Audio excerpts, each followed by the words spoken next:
नमस्ते दोस्तों, मेरा नाम प्रवीण है। Welcome to the library. आज हम देखेंगे ग्रंथ प्राप्ति अधिनियम।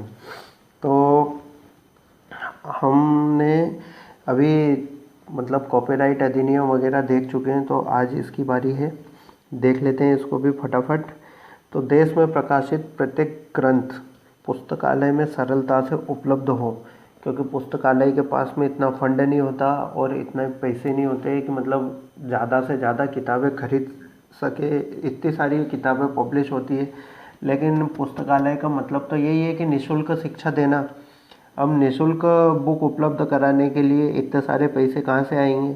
तो इसके लिए ये ग्रंथ प्राप्ति अधिनियम बनाया गया है। इसके अंतर्गत क्या होता है कि जो भी व्यक्ति या जो भी प्रकाशक है, तो प्रकाशक जब भी अपनी किताब पब्लिश करेगा तो वो पब्लिश करने के लिए कुछ 1 या 2 कॉपी अपने जो भी मेन ग्रंथालय है वहाँ पे सबमिट करेगा। तो उसी के रिगार्डिंग ये अधिनियम बनाया है, तो इसको देख लेते हैं। तो भारत में ग्रंथ प्राप्ति अधिनियम 2 हैं। पहला वाला क्या है? तो पहला वाला बोलता है ये मुद्रण एवं ग्रंथ पंजीकरण अधिनियम, मतलब उसका एक तरह से रजिस्ट्रेशन सिस्टम था। और ये 1867 में ये आया था अंग्रेज़ों के टाइम पे। फिर बाद में स्वतंत्रता के बाद में एक और ग्रंथ एवं समाचार पत्र प्राप्ति सार्वजनिक पुस्तकालय अधिनियम 1954 आया। अब हम इसकी बारी बारी से डिटेल देख लेते हैं कि ये कैसे क्या है। तो दोस्तों, ये मेरा टेलीग्राम ग्रुप है, आप इसको ज्वाइन कीजिएगा। इसके अंदर न्यूज़पेपर पीडीएफ के साथ ही आपको डेली एक नॉवेल पढ़ने को मिलेगा, और साथ ही वीडियो के नोटिफिकेशन और एमसीक्यू वगैरह आप यहाँ पर आसानी से उपलब्ध होते हैं। आप देख लीजिएगा। और अगर आप किसी भी प्रकार से संपर्क करना चाहते हैं तो ये मेरा ईमेल एड्रेस है, ईमेल कीजिएगा, मैं आपके ईमेल्स का जवाब दूंगा। तो हम देख लेते हैं कि 1867 का जो अधिनियम था, इसके अंदर क्या क्या चीज़ें थी। तो ये सबसे पहले 1867 मार्च में पारित हुआ था अंग्रेज़ों के टाइम पे। जुलाई 1867 में लागू भी हो गया अंग्रेज़ों के टाइम पे। और इसकी विशेषता क्या थी? इसकी विशेषता ये थी कि ये भारत के संपूर्ण क्षेत्र पे लागू था। और इसके अंतर्गत पुस्तक तो आती थी, लेकिन समाचार पत्र और इनकी मूल्य सूची आदि सम्मिलित नहीं थे।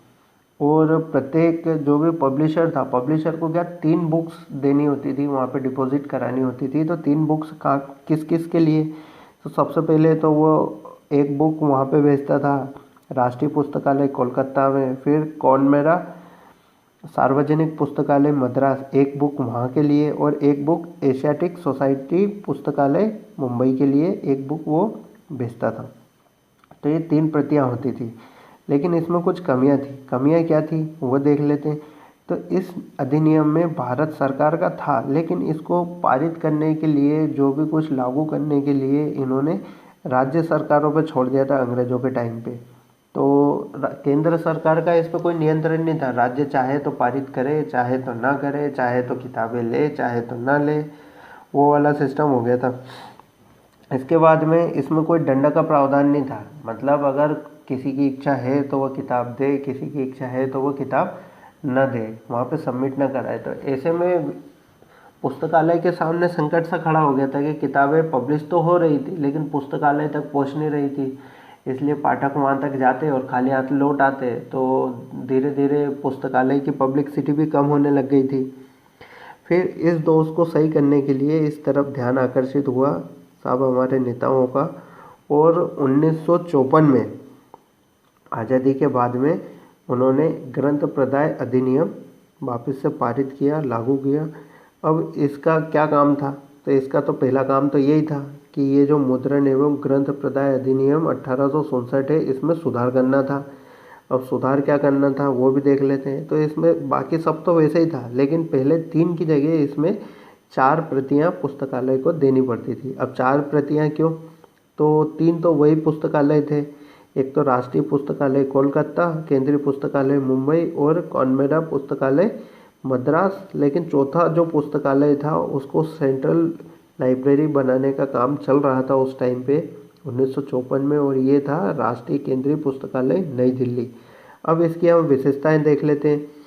तो इसमें विशेषता ये थी कि टोटल मिला के जो पब्लिशर है, पब्लिशर को इसमें बाध्य किया गया था और उसको जिम्मेदारी दी गई थी कि आप कोई सा भी ग्रंथ यहाँ से पब्लिश करेंगे तो आपको 30 दिन के भीतर उसकी जो भी प्रति है वो वहाँ पे जमा करानी पड़ेगी। फिर इसके बाद में समाचार पत्र भी इसमें शामिल हो गए पुस्तकों के साथ में।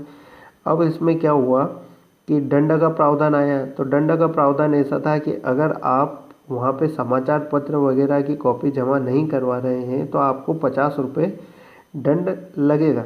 लेकिन अगर आप कोई पुस्तक पब्लिश कर रहे हैं और पुस्तक को जमा नहीं करवा रहे हैं तो पुस्तक के मूल्य के बराबर ही आपको दंड देना होगा।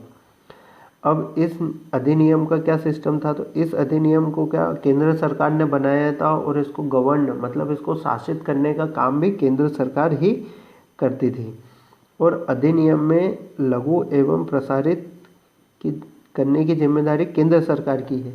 मतलब इसको टोटल मिला के अधिनियम को कहाँ पे लागू करना है, कहाँ पे प्रसारित करना है, कौन से राज्य में कैसे ये काम करेगा, उसके जो भी रूल है, जो भी गवर्नर का सिस्टम है, वो सब सेंट्रल गवर्नमेंट के अधीन होता था। तो दोस्तों ये था छोटा सा ग्रंथ प्रदाय अधिनियम।